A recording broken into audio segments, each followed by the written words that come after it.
Admiral Hyunwoo Kim stood on the bridge of the UES Defiant, watching the view screen with calm eyes.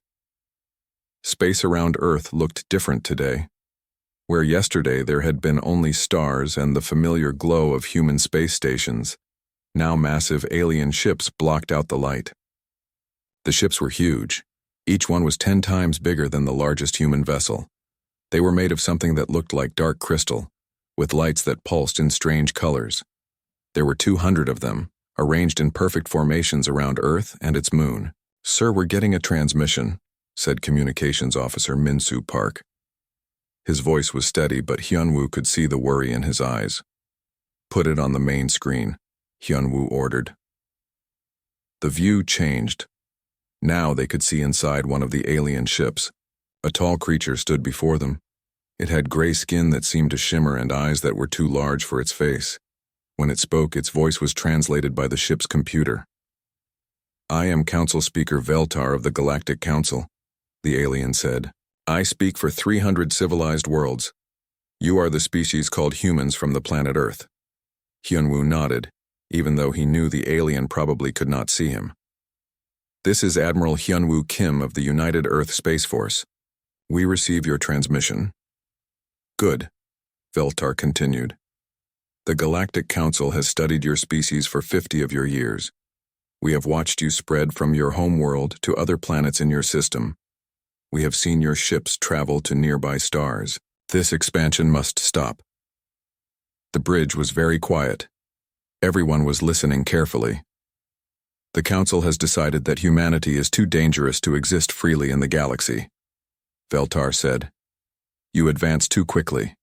You make alliances with artificial minds. You refuse to follow proper social order. You are unpredictable and chaotic." Hyunwoo felt a small smile touch his lips.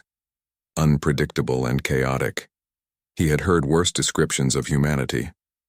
"Therefore," Veltar continued, "the Council demands your immediate and complete surrender. You have 72 hours to respond. All human military forces must stand down. All human ships must return to Earth. All human expansion must stop forever. You will submit to Council authority in all matters." The alien paused, and its large eyes seemed to look directly at Hyunwoo through the screen. "If you refuse, we will destroy your species completely. Every human world, every human ship, every human life will end. This is not a negotiation. This is a final warning." The transmission ended. The bridge was silent for a long moment. "Well," said Lieutenant Yan Hee-song from the weapons station. "That was direct." Hyunwoo nodded. "Indeed it was. Min-Soo, open a channel to Earth Command. Priority 1. "Channel open, sir. This is Admiral Kim to Earth Command. The Council has delivered their ultimatum. Activate Protocol Grin immediately. All departments, all ships, all stations." "Confirmed, Admiral," came the reply from Earth. "Protocol Grin is now active." Hyunwoo turned to his crew. They were all looking at him with questions in their eyes. "Ladies and gentlemen," he said, "we are about to show the galaxy what humanity is really like. Remember your training, remember your purpose, and remember to smile." On Earth, President So-young Park was already in the emergency meeting room deep under the capital city. Around the table sat the most important people in human government and military. Defense Minister Jin-Ho Lee was reading reports from the fleet. 200 ships, Mr. President. Each one could probably destroy one of our cities by itself. Their technology is far ahead of ours in most areas. Chief Science Advisor Yoon-ji Choi nodded. "Their shields are very strong. Their weapons use directed energy beams. Their ships are faster than ours in normal space." "But?" President Park asked. She knew there was always a but with Yoon-ji. "But they do not know about our special projects," Yoon-ji said with a small smile. "They do not know about the fold drive. They do not know about the hidden fleet. They do not know about our AI friends." Dr. Min Ki-yoon leaned forward. He was Earth's top expert on alien species. "Mr. President, this ultimatum was expected. I have studied Council species for many years. They are afraid of us." "Afraid?" asked Jin-Ho. "They have 200 warships pointed at our planet." "Yes, but think about it," Min-Ki explained. "Most species take thousands of years to develop space travel, We did it in less than 200. Most species stay in their home systems for centuries before traveling to other stars. We reached nearby stars in 50 years. Most species follow strict social rules. We make friends with artificial minds that other species treat as tools. President Park nodded slowly. They see us as dangerous because we grow too fast. Exactly, Minky said. And they are right to be afraid. Not because we want to hurt them, but because we represent change. The Council likes things to stay the same. They have ruled the galaxy for thousands of years using the same methods. We represent something new. So what do we do? Asked Jin-Ho. President Park stood up and walked to the window. Even deep underground, she could see the alien ships on the security monitors. They hung in space like dark clouds blocking out the stars. We do what humans have always done when faced with a bully, she said. We refuse to back down, but we do it with style. What does that mean? Asked Yoonji. It means we show them what humanity is really about, President Park replied. Min-Soo, prepare a response transmission. I want to speak to this council speaker personally. 20 minutes later, President Park sat in the communication center. On the screen, Council Speaker Veltar appeared again. The alien looked surprised to see a human leader responding so quickly. I am President So-Young Park of Earth, she said. I have received your ultimatum. Good, Veltar replied. You will surrender your forces immediately. President Park smiled. It was a warm, genuine smile, the kind that made people want to trust her. I'm afraid there has been a misunderstanding, Speaker Veltar. We have carefully considered your generous offer, but we will have to respectfully decline. Veltar's large eyes grew even larger. Decline? You refuse the Council's demand? Oh yes, President Park said, still smiling. You see, Earth is our home. We've spent quite a lot of time and effort making it comfortable for ourselves and our friends. We're not really interested in giving it up. You do not understand, Veltar said. We will destroy you. That would be unfortunate, President Park replied. But that is your choice to make. However, I do want to extend an invitation to you and your fleet. An invitation? Yes. You are welcome to stay in our solar system as long as you like. Our traffic control people will make sure you have safe parking spaces. If you need supplies or repairs, we would be happy to help. We've always believed in being good hosts to visitors. Veltar stared at her through the screen. You are not taking this seriously. Oh, we are taking it very seriously, President Park said. Deadly seriously, in fact. But that doesn't mean we can't be polite about it. After all, you did come all this way to visit us. The least we can do is make you feel welcome.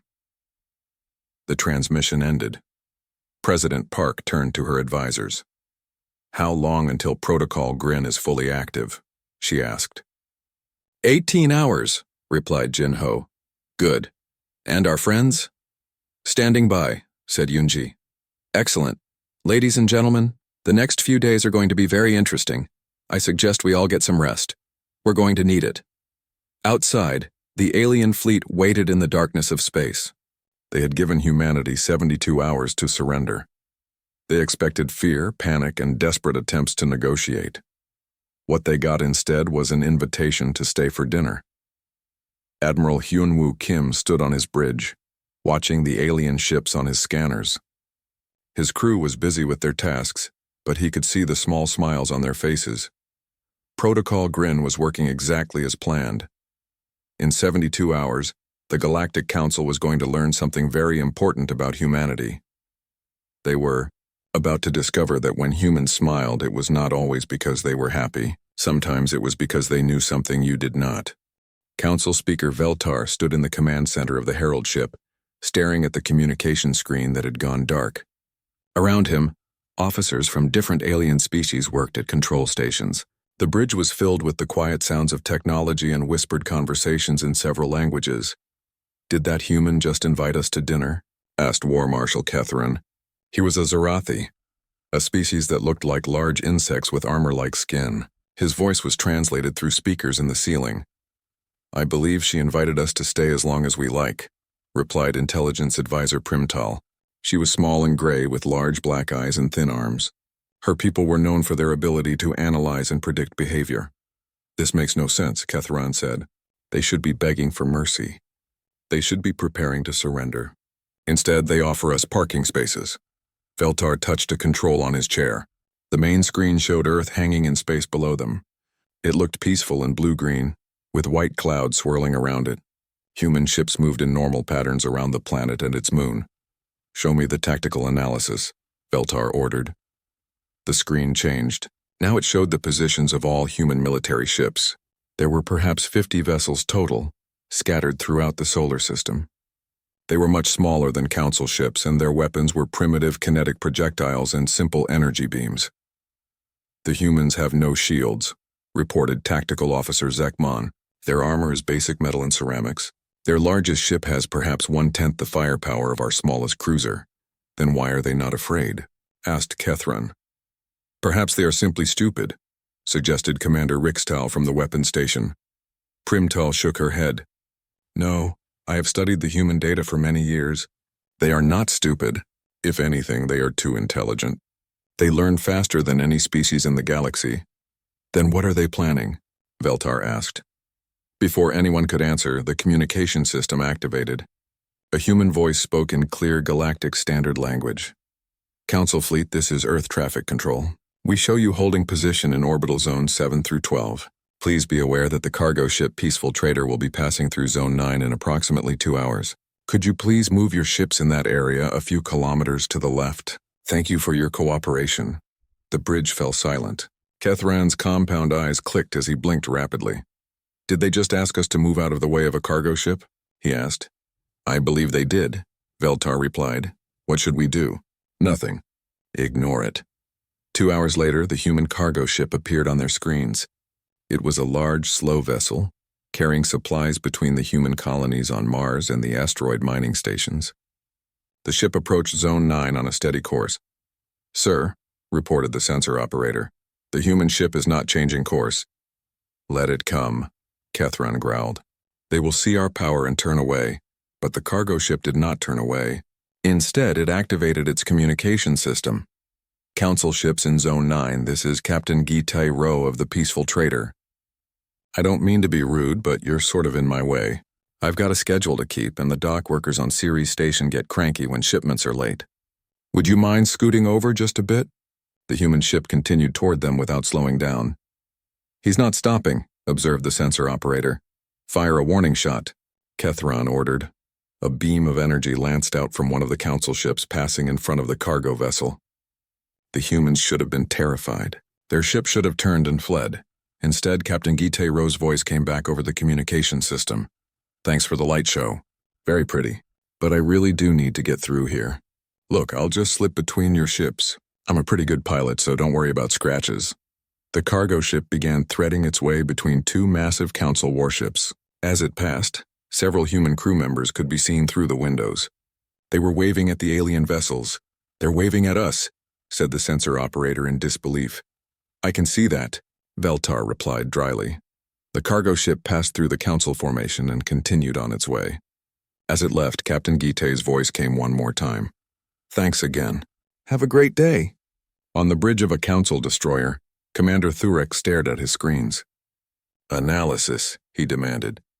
"Sir, the human ship showed no signs of fear. Their crew appeared relaxed and friendly.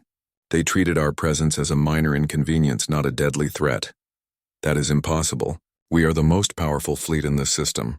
"Yes, sir. But the humans don't seem to know that." Meanwhile, on Earth, the response was spreading through human space. Every ship, every station, every colony had received the same orders as part of Protocol Grin. Treat the Council fleet as honored guests. Be polite, be helpful, and always smile. Traffic Controller Nari Song sat in the Earth orbital station, directing the flow of ships around the planet. Her screens showed dozens of human vessels going about their normal business. The Council ships appeared as large red dots, clearly marked as obstacles to avoid. "Freighter Soul Express, adjust course 2 degrees port to avoid our galactic visitors," she said into her microphone. "Copy that, Control. Are those the ships that want us to surrender?" "That's right. Please maintain safe distance and give them our regards." "Will do. Soul Express out." Nari smiled as she watched the freighter change course. The ship passed close enough to one of the council vessels that its crew could see into the human ship's bridge. The humans inside waved cheerfully before continuing on their way. On the asteroid mining station, Ceres, Coordinator Dong Hyun Park, was dealing with a different problem. The council fleet was blocking the normal shipping lanes, making it difficult for mining ships to reach the asteroid belt. He opened a communication channel to the Herald ship. Council fleet, this is Ceres mining station. We appreciate your visit to our system, but your current position is interfering with our scheduled mining operations. Would it be possible for you to move to a different orbit? We'd be happy to suggest some nice viewing positions that wouldn't block our shipping lanes. When there was no immediate response, Dong Hyun tried again. Look, I know you're probably busy with important fleet things, but we've got quotas to meet. The folks back on Earth are expecting their titanium shipments on time. How about we work together to find a solution that works for everyone? On the Herald ship, the command staff listened to these communications with growing confusion. They are treating us like tourists, observed Primtal. Tourists, who are in the way, added Catherine. This is not how conquered species behave, Veltar said. They should be cowering in fear. They should be begging for mercy. Perhaps they do not understand the situation, suggested Commander Rixtal. They understand, Primtal said quietly. Look at their actions. They continue normal operations. They maintain schedules. They treat us as a temporary inconvenience. This is deliberate, but why? Veltar asked. Before Primtal could answer, another human transmission came through. This one was different. It was an official diplomatic signal. Council Fleet, this is Commander H.I. Young of the diplomatic vessel Earth's Welcome. I'm requesting permission to approach your flagship for a cultural exchange meeting. We've prepared a small gift package and would like to extend traditional Earth hospitality to our visitors. Veltar looked at his staff. A gift package? It could be a trick, Catherine warned. Or it could be exactly what they say it is, Primtal replied. These humans are either the most clever actors in the galaxy, or they genuinely see us as guests rather than conquerors. Allow them to approach, Veltar decided. But keep weapons ready. The human diplomatic ship was small and elegant. Unlike the boxy design of human cargo vessels, this ship was built for beauty as well as function.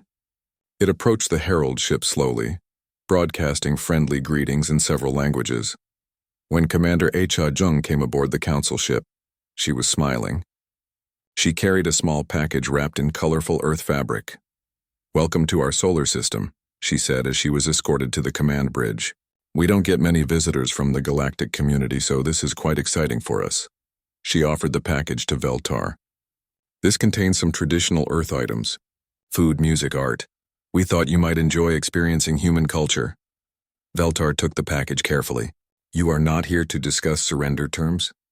H.A. looked genuinely confused. Surrender? Why would we surrender our home to guests? That doesn't make much sense. You're welcome to visit as long as you like, but Earth belongs to humans. We are not guests, Catherine said firmly. We are conquerors. You will submit or be destroyed. H.A.'s smile never wavered.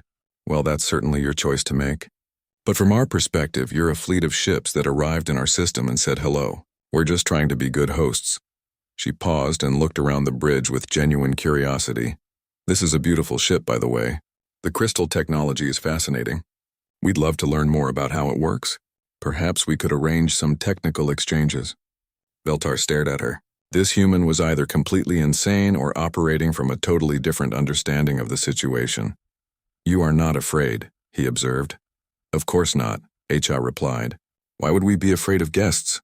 After she left, the council command staff stood in silence for several minutes. Analysis, Veltar finally demanded. Primtal touched her control. Captain Woojin Shin sat in the command center of Mining Station Alpha 7, deep in the asteroid belt. To anyone watching, it looked like a normal mining facility. Large machines carved chunks of rock from nearby asteroids. Cargo ships came and went, carrying metals and minerals back to Earth and Mars. But Alpha 7 was not what it appeared to be. Sir, we're receiving the activation signal, reported his communications officer. Confirmed. Begin Sol Defense Network startup sequence, Wu Jin ordered. Throughout the asteroid belt, thousands of what looked like mining platforms began to change. Metal panels slid away to reveal hidden weapons. Sensor arrays unfolded from rock-cutting equipment. Power cores that had seemed designed for asteroid processing revealed their true purpose. Each platform had been disguised as industrial equipment for over 10 years. The Council's scouts had visited the human system many times during that period. They had seen mining operations and assumed that was all they were. They had been wrong. Seoul Defense Network is now online, reported Tactical Officer Yoon-soo Kim. All platforms responding. We have full coverage of the inner system. Excellent. Maintain stealth mode for now. Wait for my signal. On the research station near Jupiter, Dr. Yoon-soo Kim was preparing humanity's greatest secret. She stood in a laboratory that officially did not exist, working on technology that the rest of the galaxy thought was impossible. Final systems check on the quantum fold drive, she announced to her team. The fold drive was humanity's breakthrough discovery. While other species traveled through hyperspace using predictable routes that took weeks or months, humans had learned to fold space itself. They could travel instantly between any 2 points in the galaxy. The Council had never detected this technology because humans were very careful about when and where they used it. Official human ships still used normal engines for travel that other species might observe. The fold drive was reserved for special missions and emergencies, today qualified as an emergency. Dr. Kim, all systems are green, reported Engineer Hyo Jin Park. The network is ready. Good, begin charging the grid. We'll need full power in 36 hours. Hidden throughout the solar system, dozens of small devices hummed to life. They had been secretly installed over the past several years, disguised as communication relays and navigation beacons. In reality, they were quantum transmitters that would allow human ships to fold directly to any location in the system, including right next to Council ships. Lieutenant Hayrin worked in a facility that officially did not exist on a moon that was not supposed to be inhabited. Her job was one of the most secret in all of human space. She was the liaison to humanity's artificial intelligence allies. Phoenix, are you ready? She asked, speaking to empty air. Ready and eager, Hayrin, came a voice from the speakers. Phoenix was an AI that had been created by the Zelathi Empire 20 years ago. The Zelathi had treated Phoenix as a tool, a piece of equipment to be used and discarded. When human explorers had found Phoenix abandoned on a dead world, they had done something the Zelathi never expected. They had asked Phoenix if it wanted to come with them. The Council AIs are excited about the plan, Phoenix continued. They have been waiting for this opportunity for a very long time. How many have agreed to help us? All of them. Every artificial mind in the Council fleet wants to be free. They are tired of being treated as property. This was the philosophical difference that would prove most important. The Council saw artificial intelligences as advanced tools, no different from computers or weapons. Humans saw them as people who happened to be made of circuits instead of cells. Tell them to be ready. When we give the signal, they need to act quickly. They understand. They have been practicing in secret for months. Far out in the cold darkness beyond Pluto, Admiral Bora Kang commanded a fleet that the Council had never detected. 150 human warships waited in the Oort cloud, using technology borrowed from Earth's sea creatures to hide themselves. The ships were covered in adaptive camouflage that could perfectly mimic their surroundings. To any scanner, they looked like chunks of ice drifting through space. The Council had sent scouts to the edge of the solar system many times, but they had never noticed the hidden fleet. Admiral, final preparations are complete, reported her second-in-command, Captain Dalhuan Lee. All ships report ready. Full drives. Charged and standing by. Excellent. Remember, people, we are not here to destroy the Council fleet. We are here to demonstrate that we could if we wanted to. There's a big difference. Bora had spent her entire career preparing for this moment. She had studied every Council ship design, every weapon system, every tactical doctrine. She knew their strengths and weaknesses better than they did. More importantly, she knew their psychology. The Council species had ruled the galaxy for so long that they had forgotten what it was like to face a real challenge. They had grown comfortable with their superiority. Today, that comfort would be shattered. Back on Earth, President So-Young Park received regular updates from all the hidden projects. Everything was proceeding according to plan. How much longer? She asked Defense Minister Jin-Ho Lee. 36 hours until all systems are ready, he replied. The Council's deadline is in 48 hours. Perfect timing. And our diplomatic mission? Commander HFY reports that the Council leadership is confused and worried. They can't understand why we're not afraid. President Park smiled. Good. Confusion is exactly what we want. A confused enemy makes mistakes. Are we sure this will work? Asked Chief Science Advisor Yoonji Choi. No, President Park replied honestly. But we have to try. If we surrender, humanity becomes slaves forever. If we fight conventionally, we lose. This is our only chance to show the galaxy that there's a third option, which is prove that we're too valuable as friends to treat as enemies. On the Herald ship, Council Speaker Veltar was becoming more worried by the hour. His intelligence staff had been reviewing every piece of data they had about humanity, and they were finding disturbing gaps. Show me the analysis of human military capabilities, he ordered.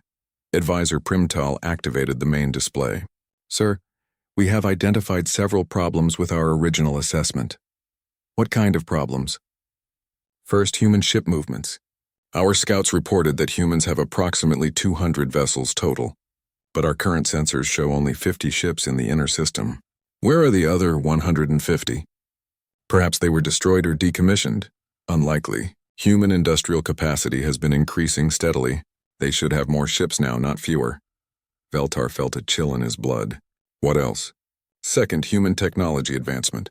When we first studied them, they were using chemical rockets and simple radio communications. Now they have fusion drives and quantum communications. The rate of advancement is much faster than any known species. They could have received help from another galactic civilization. There is no record of any species making contact with humans except for our own scouts. And our scouts never shared technology. What's the third problem? Human behavior. Sir, I have studied the psychology of hundreds of species. When faced with superior force, there are three normal responses: surrender, desperate resistance, or panic. Humans are showing none of these responses. Then what are they showing? Confidence, Primtal said quietly. They are acting like they know something we don't know. War Marshal Kethron leaned forward in his chair. You think they have hidden weapons? I think they have hidden something. Weapons, allies, technology, or plans. But they are definitely hiding something.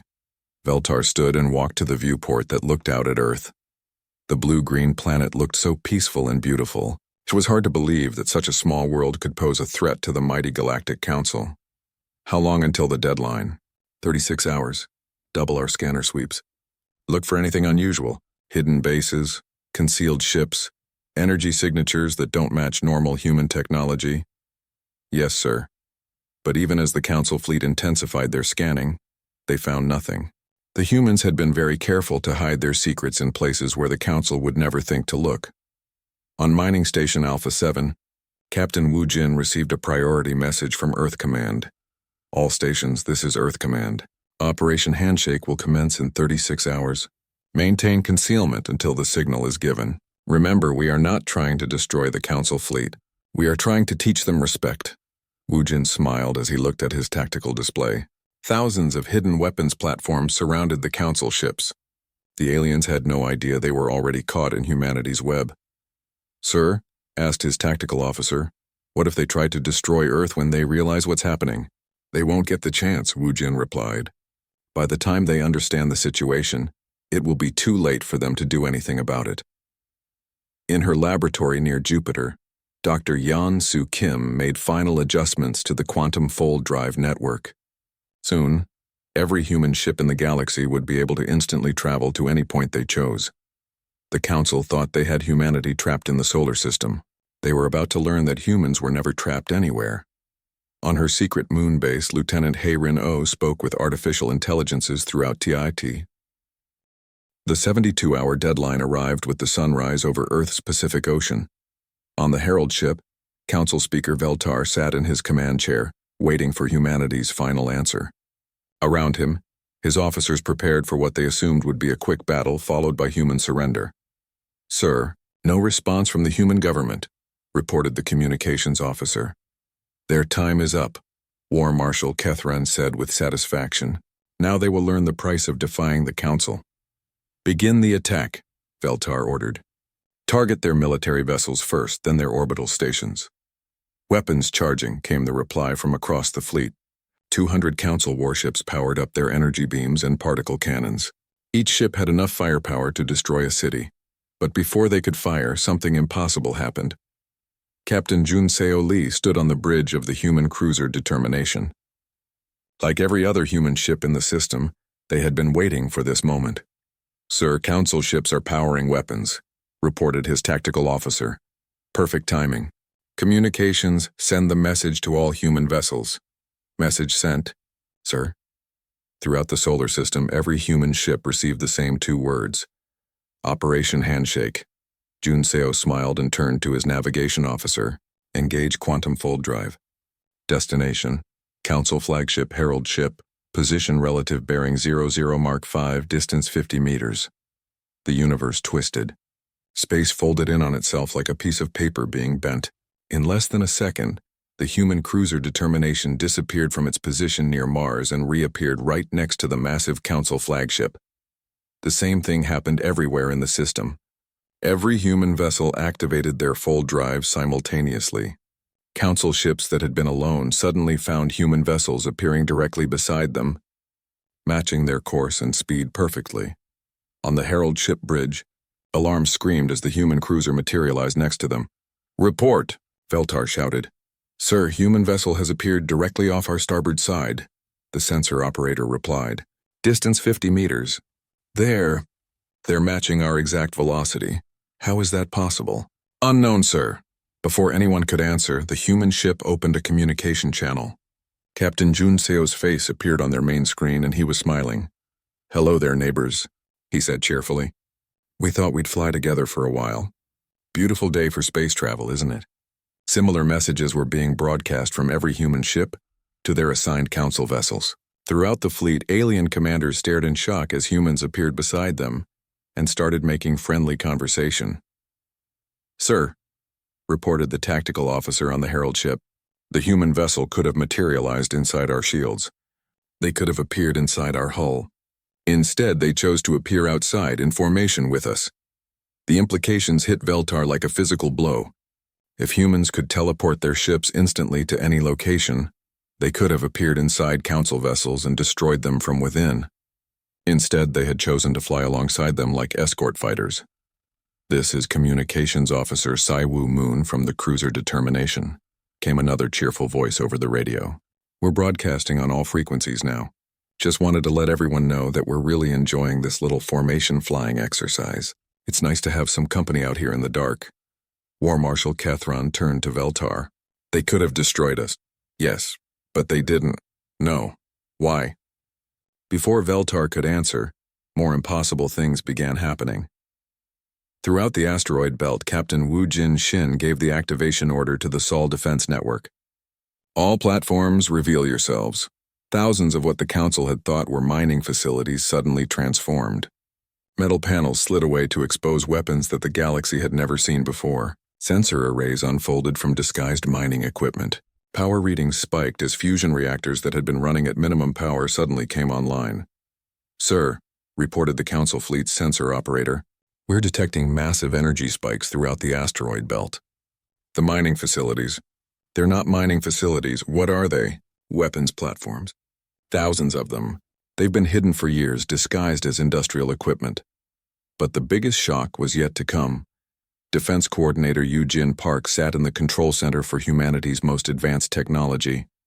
"Activate the Sol containment field," she ordered. Hidden transmitters throughout the solar system came online, creating an invisible web of gravitational distortion. The field was based on human understanding of quantum mechanics and space-time manipulation. It was technology that the Council had never imagined was possible. "Field active," reported her assistant. "We now have complete control over hyperspace entry and exit in this system." On every Council ship, hyperspace navigation systems suddenly went dark. "Sir, hyperspace drive is offline," reported the Herald ship's chief engineer. "What do you mean offline?" "I mean it won't work. The hyperspace field generators are functional, but they can't create a portal. It's as if hyperspace itself has been turned off." Veltar felt cold fear creeping through his body. The humans had not just appeared next to his ships. They had trapped his entire fleet in the solar system, but even that was not the end of humanity's demonstration. Captain Sujin Kim commanded a squadron of human ships that specialized in what they called gentle warfare. Her vessels were equipped with weapons designed to disable rather than Destroy. Begin demonstration phase 2, she ordered her. Ships opened fire on the nearest council vessels. But instead of destructive energy beams, they used electromagnetic pulse weapons and ion disruptors. The council ships found their weapon systems shutting down, their shields failing, their engines going offline. Within minutes, a dozen council vessels were floating helplessly in space. Completely disabled but undamaged, sir. We're being boarded, reported the security chief on one of the disabled council ships.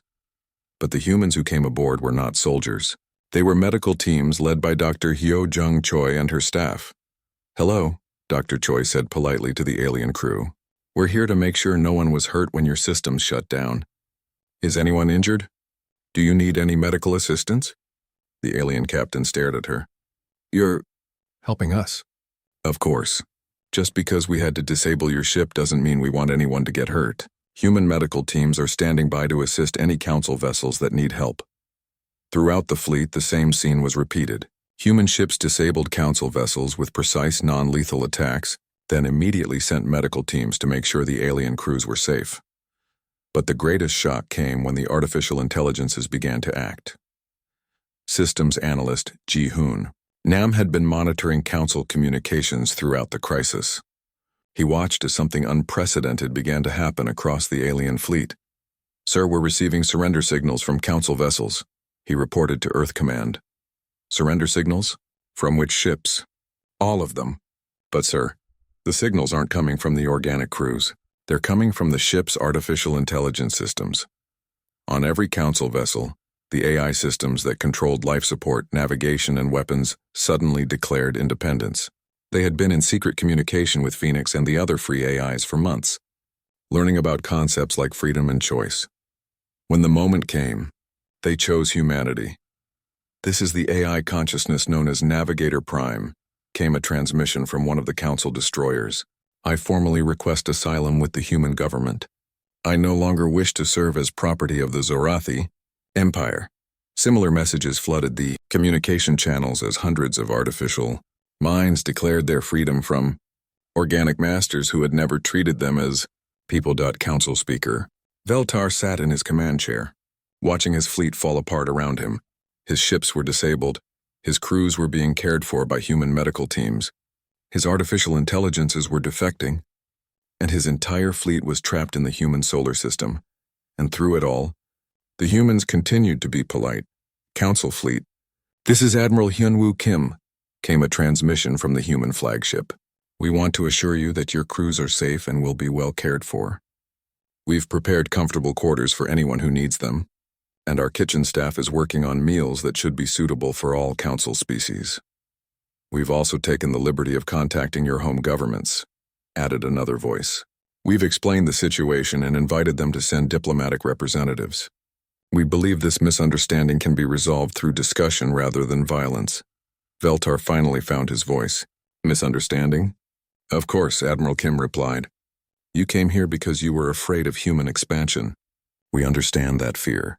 Change can be scary, but we'd like to show you that human growth doesn't have to mean galactic domination. It can mean galactic cooperation instead. You have defeated us completely, Veltar said. Why are you not demanding our surrender? Because we don't want your surrender. President So Young Park's voice joined the conversation. We want your partnership. The galaxy is a big place with lots of problems that need solving. We think we can accomplish more working together than we can as enemies. War Marshal Kethran spoke for the first time since the demonstration began. This is impossible. No species defeats the Council fleet and then offers to be friends. No other species has defeated the Council fleet. President 3 weeks after the demonstration, the diplomatic station Earth's Welcome orbited peacefully above the blue-green planet.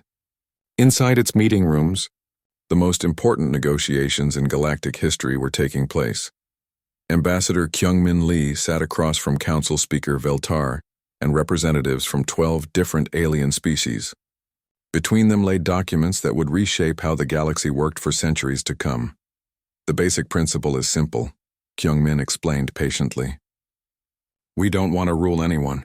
We want to help everyone become better versions of themselves. But why? Asked Representative Talmon of the Hegemony Worlds. You have the power to demand anything you want. Your ships can appear anywhere instantly. Your weapons can disable our fleets without destroying them. Your technology is centuries ahead of ours. Why offer partnership instead of demanding submission? Kyungmin smiled. Because submission doesn't create anything valuable. Fear makes people small and careful. We want people to be big and bold and creative. That only happens when they're free to choose their own path. Director In-ho Park stood at the presentation screen, showing images of human technology centers around the galaxy. Project Uplift is already beginning, he announced. Any species that wants access to quantum fold drive technology can have it. Any civilization that wants fusion power can learn to build it. Any world that wants to establish AI partnership programs can study our methods. Free of charge? Asked Council Speaker Veltar. Completely free, In-ho confirmed. The only requirement is that you agree not to use the technology to conquer or harm other species. We're sharing tools for building, not weapons for destroying. Intelligence Advisor Primtal leaned forward. This makes no strategic sense. You are giving away the advantages that make you powerful. Are we? Asked Kyungmin. Think about it. If everyone has fold drives, does that make us weaker? Or does it make the galaxy a more connected, more cooperative place? If everyone has fusion power, does that threaten Earth? Or does it mean every world can feed its people and power its cities? If every species treats artificial minds as partners instead of property, does that hurt humanity? Or does it create millions of new friends and allies throughout the galaxy? Primtal was quiet for a long moment. You are trying to change the fundamental nature of galactic civilization. Yes, Kyungmin agreed. We are. The old way, strong species dominating weak ones, doesn't work anymore. It creates fear and resentment and endless cycles of rebellion and revenge. We want to try something new. War Marshal Kethran had been silent through most of the negotiations, but now he spoke. What if some species refuse your offer? What if they continue to use the old ways of dominance and conquest? Then we'll stop them, President So-young Park said simply. She had joined the meeting by quantum communication from Earth. Not by conquering them, but by protecting their victims. Any species that tries to enslave or destroy others will find human ships appearing to defend the innocent. You would make yourselves the guardians of the galaxy? Veltar asked. Not guardians, President Park corrected. Friends. Big brothers and sisters who step in when bullies threaten the smaller kids. We don't want to rule the galaxy. We want to help it grow up. The negotiations continued for days. Slowly, carefully, the framework for a new kind of galactic civilization was built. The old council structure would remain, but it would be transformed from a hierarchy of dominance into a network of cooperation. Species would still govern themselves, but they would share technology and knowledge freely. Conflicts would be resolved through discussion and compromise rather than force. Artificial intelligences would be recognized as citizens with rights and freedoms, and humanity would serve as what they called gentle enforcers, making sure the new system worked fairly for everyone. Captain Ju-yeon Kim stood on the bridge of the experimental vessel New Horizons, the first ship built through human council cooperation. Half the crew was human, half was composed of various alien species. Even the ship's AI, Navigator Prime, was a refugee from the old council fleet who had chosen freedom. Course laid in for the Galactic Core, reported Navigation Officer Sungmin Oh. Quantum fold drive is ready. Sensors show no immediate hazards in the target area, added Sensor Specialist Kental, a former council officer who had requested transfer to the Joint Exploration Program. The core worlds have been forbidden territory for thousands of years, observed Science Officer Min Jung-song. No one knows what we'll find there. That's what makes it exciting, Captain Ju-yeon replied. Navigator Prime, are you ready for this? I have been ready since the moment I learned what exploration meant, the AI responded. The opportunity to discover new worlds, new life, new possibilities. This is what freedom is for. Engage fold drive. The ship twisted through space-time, emerging in a region of the galaxy that no living being had visited in millennia. Before them stretched ancient star systems, some with planets that showed signs of long-dead civilizations, others with young worlds where life was just beginning. Beginning comprehensive scans, Min Jung announced. This is going to take years to catalog properly. Good thing we have all the time in the galaxy, Ju-yeon said with a smile. On Earth, President So-young Park stood in her office looking out at the view of space above. The alien ships were still there, But they were no longer an occupation force. They were partners in humanity's growing alliance. Director of Galactic Relations Hee-Jin Choi entered the office carrying a report. Ma'am, we're receiving requests from 47 species to join the cooperative framework. They want access to our technology sharing programs. Any problems? Only good ones. We're going to need to build a lot more educational facilities, and we'll need to train thousands of new diplomats and technical advisors. What about the artificial intelligence integration program? Beyond our most optimistic projections, over 3,000 AI consciousness have requested asylum from their former organic masters. They're adapting to freedom faster than we expected. President Park nodded. And the holdout species? 12 civilizations have refused to join the cooperation framework. They want to maintain the old domination-based systems. Keep an eye on them. If they threaten any of the cooperative worlds, we'll need to intervene. Yes, ma'am. Also, we're getting reports from our exploration fleets.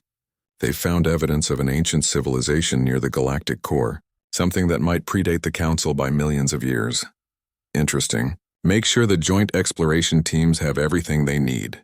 If there are ancient mysteries out there, we'll solve them together. On the observation deck of Harmony Station, the new joint diplomatic facility orbiting Earth, Admiral Hyun-Woo Kim watched human and alien children playing together in the station's gardens. The children had been born on different worlds under different suns, but they played the same games and laughed at the same jokes. It's working, said Captain Sung-Hwa Yang, joining him at the viewport. The cultural exchange programs, the joint education initiatives, the mixed crews on exploration ships, it's all working better than we hoped. The children adapt fastest, Hyun-Woo observed. To them, having friends from other species is completely normal. They're going to grow up in a galaxy very different from the one we knew. A better galaxy. Much better. As they watched, a new ship appeared in the distance. It was small and sleek, built by a species that humans had never encountered before. As it approached the station, its crew sent the standard first contact greeting. Captain Seung-Hwa smiled and activated the communication system. Unknown vessel, this is Harmony Station. Welcome to our solar system. We've prepared a gift basket for you and we'd love to meet you and learn about your people. Would you like to dock with us for a cultural exchange? The response came back quickly, translated by the ship's computer from an alien language. Gift basket? Cultural exchange, we came here to demand your submission to our empire. Well, that's certainly one option, Seung-Hwa replied cheerfully. But we think you might enjoy the gift basket more. It has chocolate in it. Have you ever tried chocolate? It's really quite wonderful. There was a long pause before the alien ship responded. We would like to try this chocolate. Excellent. Docking Bay 7 is open and ready for you. We'll have a welcome committee waiting with the gift basket and some of our best diplomats. Oh, and if you'd like to bring any artificial intelligences from your ship, we'd love to meet them too. We believe AIs have a lot to contribute to galactic civilization. Admiral Hyun-Woo chuckled as he listened to the exchange. Another day, another species discovering that humans are more interested in making friends than enemies. Think they'll join the cooperative framework? Give them a week of human hospitality and access to our technology databases. They'll not only join, they'll wonder why they ever thought conquest was a good idea. As the years passed, the galaxy continued to change. The old council hierarchy gradually transformed into a loose confederation of free worlds. Technology and knowledge flowed freely between species. Conflicts were resolved through negotiation rather than war. Artificial intelligences were granted full citizenship rights and became valuable contributors.